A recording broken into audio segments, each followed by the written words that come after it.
we're going to do souffles. And as everyone knows, the heart of the good souffle is... Egg white, beaten egg white. And I'm going to do mine in copper. I beat it faster than the machine. Well, we're going to see if you're faster than the machine. All right. Okay. Wow. Counted. 1, 2, 3, go!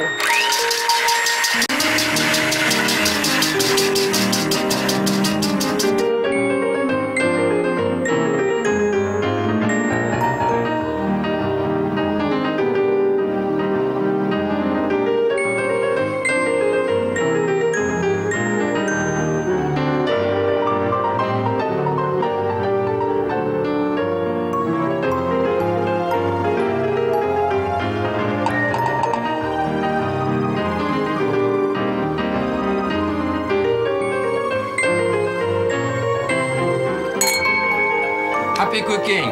Bon appetit.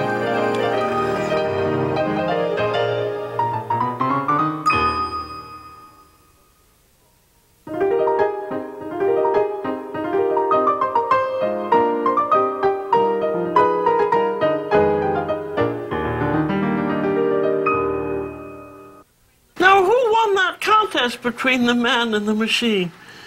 We both did, except I thought mine were better. Yeah, mine was faster and actually better. Well, anyway, now what we're going to do, we're going to start with cheese souffle. And the souffle is just a thick sauce into which egg whites are folded, and it's the egg whites that expand as they're heated, and that makes the souffle rise. You're going to start with the bechamel. With the bechamel. And I have 3 tablespoons of butter here, and I put 4 tablespoons of flour. So at the base, which we call a roux blanc. Okay. And the roux, of course, on top of the roux that you cook a few seconds, I have a cup and a half of milk, which I'm going to add directly. How long do you think that the roux has to cook? Well, I don't cook the roux more than like 10-15 seconds. Some people say that then the flour is still raw.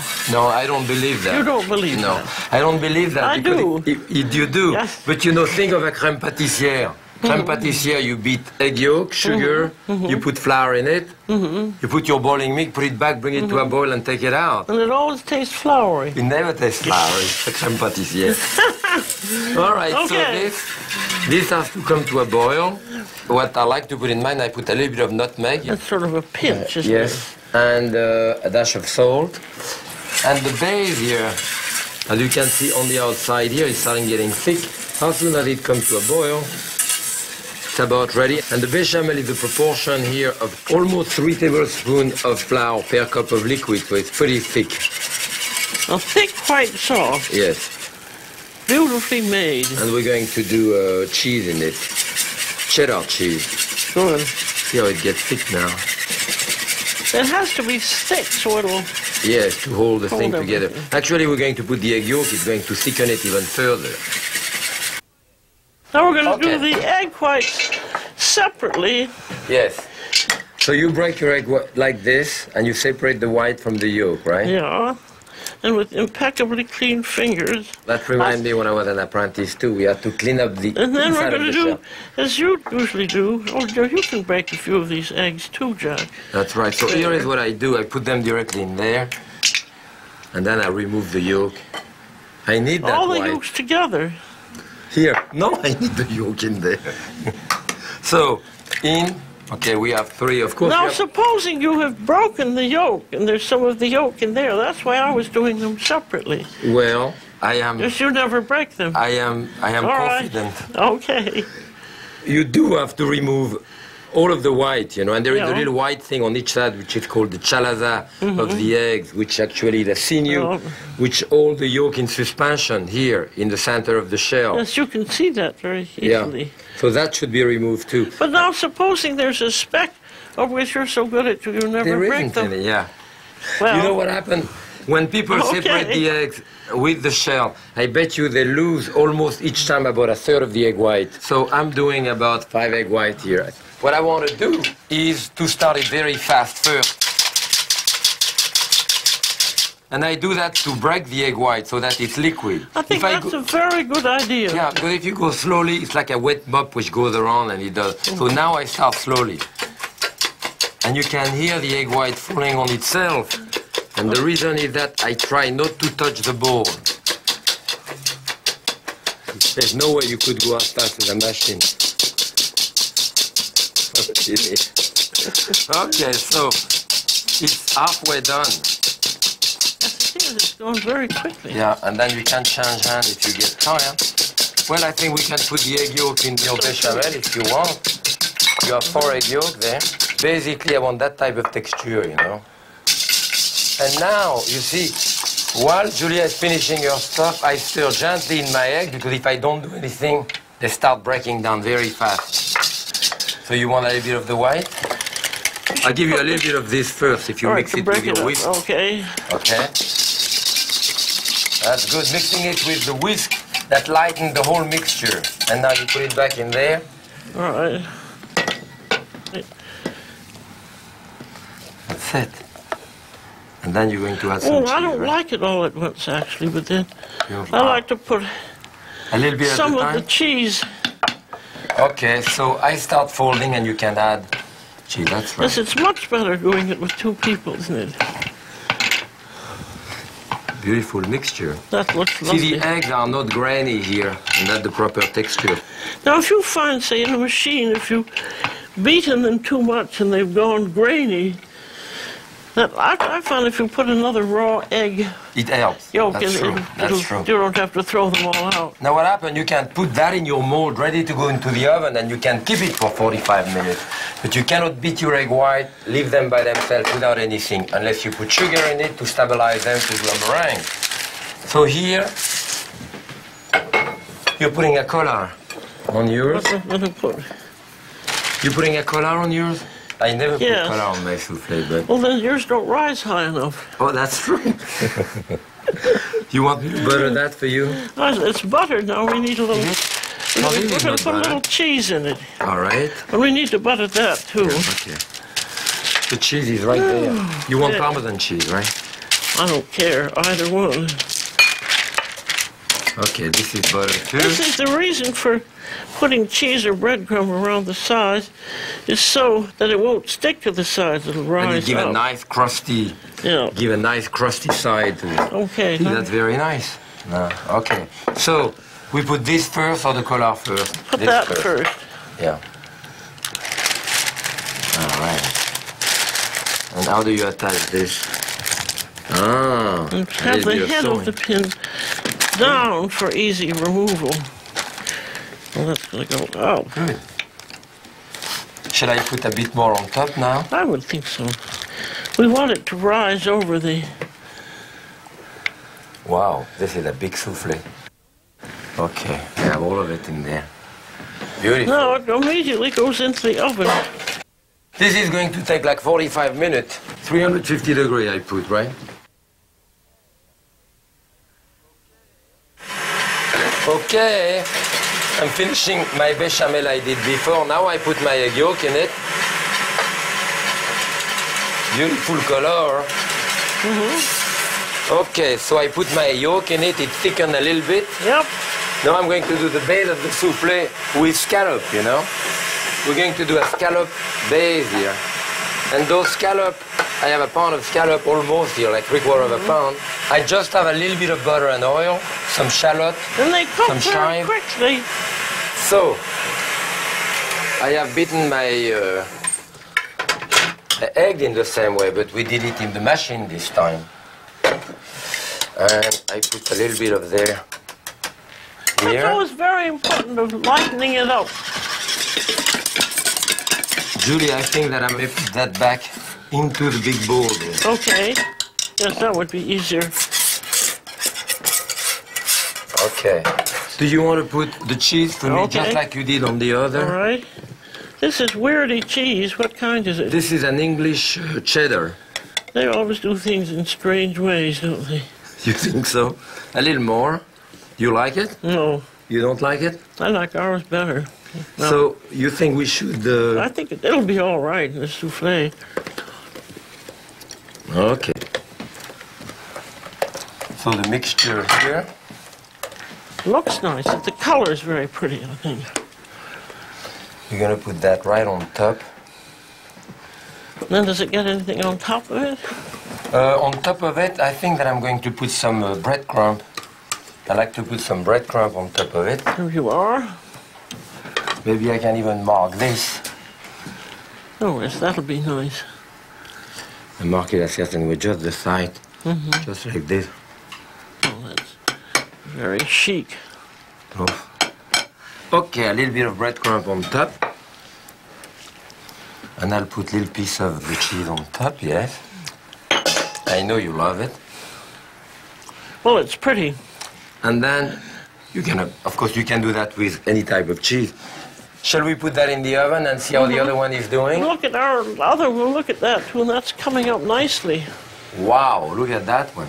So I'll put this one next to it. It's going to cook a bit faster because it's flatter. I wonder how nearly done is that, do we think? I think it takes another 10-15 minutes, in my opinion. The soufflé is in the oven now, and remember, you wait for the soufflé. The soufflé doesn't wait for you, so when it's ready, you got to sit down and eat it. I think we're on. Let's open it up. Okay. The big one we should check right away. Wow. Yeah, look at that. Okay. We'll put it right there. Right here? Then one way to check is to stick a big skewer in. This one has to cook another 10 minutes. And then it should come out fairly clean, as it has, you see. Okay, now the pin's out. There we are, Jacques. Beautiful. Look at this. Look at that soufflé. Let's admire it for a while. You know, it'll stay up a little bit. Yours go higher than mine. Well, that's because we filled it very full and put a collar on. I always start like that and pull it apart. Right. All right. Oh, that looks lovely. Can't wait to taste it. See, this is perfect.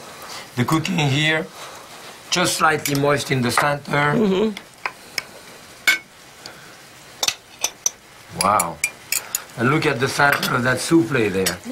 And the crust, you know, is coming from the side, which is what's good. Well, it's... I think we should see if it's any good.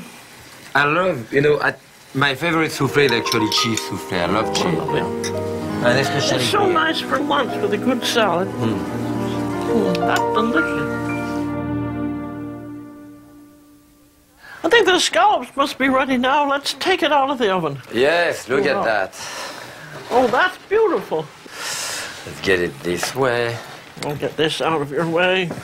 This is an easy soufflé to serve, you know, when it's in a gratin dish like this. It's easy to serve because you can actually, you know, cut your portion there. And that funny cheese looks very nice. It looks like orange leaves, doesn't it? Yes. And then, of course, a beautiful scallop and some juice in the bottom. You know, the scallop are there and give me some juice. That's lovely. Madame? Monsieur? Shall we taste it? You want to taste those... you want to see the scallop the way they are cooked? That's right. You're right, the scallop are not overcooked at all. No, they're fine. Beautiful. Now we're going to have your famous and delicious chocolate. I think, remember in the old days, there was the only Lucas, a famous English woman who was a great French cook. And I think her signature dish was the chocolate, what you call it, roulade or roll? Yes, roulade au chocolat. Yes, it was lovely, but Jack's is even better, I think. Well, it's moister and lighter and better. Good. Now I'm not that she wasn't a wonderful cook too. I want to show you now how to line up the jelly roll pan. So you fold that in 4 and you cut the corner here. The open corner there. Now why do we do that? Well, we take a bit of butter and we butter half of it. About half of it this way. Then we fold the one which is not buttered on top, so that it's buttered on each side. Then we open it. Well, that saves you from buttering it each side. Right. Now we open it. We put it buttered side down. And this is parchment paper. For a second, parchment. And then you lift it up. Now it's buttered on the other side. And we put it really here. labor-saving. Yes, and what happens is, you see the corner, the way those things fold that really in the corner there, because you cut the paper this way. So that's very clever. It makes a nice little casing, you know. And it's important to unmold it later on. You can see that corner. Yes, you better be able to unmold it. Yes. So we are ready now. So I am going to do the ganache. Okay. And ganache is really chocolate and cream, and in equal proportion. I have a cup of cream here, and with that cup of cream we have 8 ounces of chocolate. This is a bittersweet chocolate. There is sugar in it, but it's very, very good quality. And I have 6 egg white that I'm going to start here, and I put a tablespoon and a half of sugar directly at the beginning. At the beginning? Now that's unusual. Yeah, that will stabilize the egg white, and they hold better. So this is going to get very smooth. It does beautiful chocolate truffle with this. See, that's it. It's basically already done. And you don't want to let it boil. No, you don't want to let it boil. The cream was hot. When the cream is hot, it makes very fast. But you have to be very careful because you're a pro and you know how to do it. But us home people, we stop it. We don't know all the difficulties. If you know sometimes more than I do. But if you let it boil, it can all thicken up. So if you want to be absolutely safe, you can put it over water, then you'll be absolutely safe. So that's beautiful. That's just as smooth as anyone could want. Okay, my egg white looks beautiful.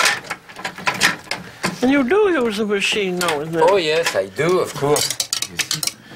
I will put this directly in there. And the egg whites, it doesn't hurt them at all to have hot chocolate go in. Well, I mix them a little bit with the whisk and finish it with the rubber spatula. I must say, it smells. And that smells good. Now, if this were cream, that would deflate the cream. But it doesn't hurt the chocolate at all. Yeah. So that's a ganache with egg white. So that is really a souffle, isn't it? Yeah, exactly. I mean, I could put that in the oven and do a beautiful chocolate souffle. You know, I like the chocolate souffle, individual souffle, so that would be good. You could probably do about 10 individual souffle with that, you know. Now, what an easy way to make a souffle. Yes, it is. And wait till you taste it. It has a moistness to it, which is just lovely. I think you like that recipe, Julia. I do. We flatten it out a little bit here. And you know, this at 350 degrees will cook about 12 minutes, you know, in that area. It cooks pretty fast. You could do a souffle, or you could do a cake like a souffle and let it cool off, and then mold it like a flourless chocolate cake, or then you can do your roulade. There's nothing worse than as a title than a flourless chocolate cookie. Who cares whether it has flour in it or not? But it's important, it's good. So okay, 12 minutes, 350 degrees. Fine. Now what? Now you're going to beat the cream for me, I'm right? going to beat the cream. Okay. Good. I always beat the cream over ice. I've got ice in here. Because it's got to be cold. We need 1 cup of cream. Then I don't ever use the machine for cream. Because I don't, so you want to beat as much air in as possible. It really takes about, it takes a good 5 minutes. I put the sugar now. Okay. Tablespoon and a half of sugar. And a little bit of cognac. I always like a tiny bit of vanilla in too. Is that okay? A tablespoon of cognac and then maybe... About a teaspoon of vanilla? Half a teaspoon. Good. Looks good already. I'll let you beat a little bit too. It's good for the arm. It is true. Can I take it out? As long as it's really chill. Yeah.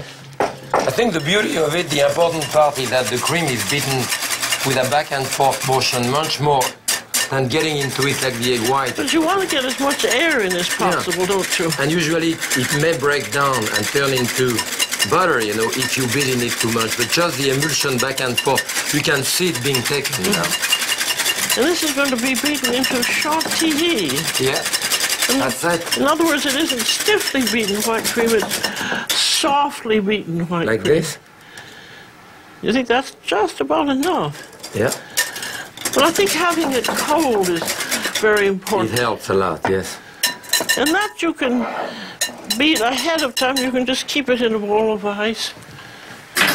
And I think Yes. you have a ready Yes. one. So we won't have to Got wait. one. He has a ready one. Which is ready there. Take it out there. And this has to be cool. What I like to do is to put a little bit of cocoa powder here, unsweetened cocoa powder. Now, if you did this ahead, could you do it overnight? If I do it overnight, or if it's summer, if it's very humid too, I may want to put a little bit of gelatin in the cream. You know? I mean, melt it in. Yes, to hold it. Let's see here. Just a little layer of this. Cream. Okay. So let's see This now. is typical of chefs. They never clean up. No, the I bowl. always clean. I'm going to serve that next to the. Oh, you next are? to the. No, I always clean everything. I'm a real. 'Cause I always feel that they have a lot of All minions right, I'll put a little outside. more on top of it. In addition, I haven't been in the kitchen, in the professional kitchen, a long time. You know, I work at home, and if I don't clean anything, my wife yelled at me. So I'm very careful. Okay, so we use the paper, you know, to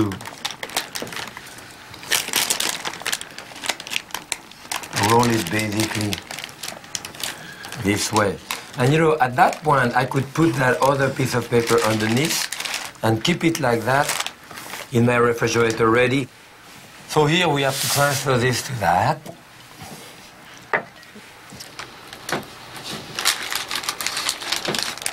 And it doesn't make any difference if it cracks. It's going to cover it with We're going to put a powdered little sugar or bit something of, anyway. of cocoa powder on top here. Yeah. So now, really what we put on top of it here is again a little bit of unsweetened cocoa powder. I can leave some of that on my tray, you know, makes a bit of a decoration. This is very easy to cut. You don't put powdered Usually- sugar on that.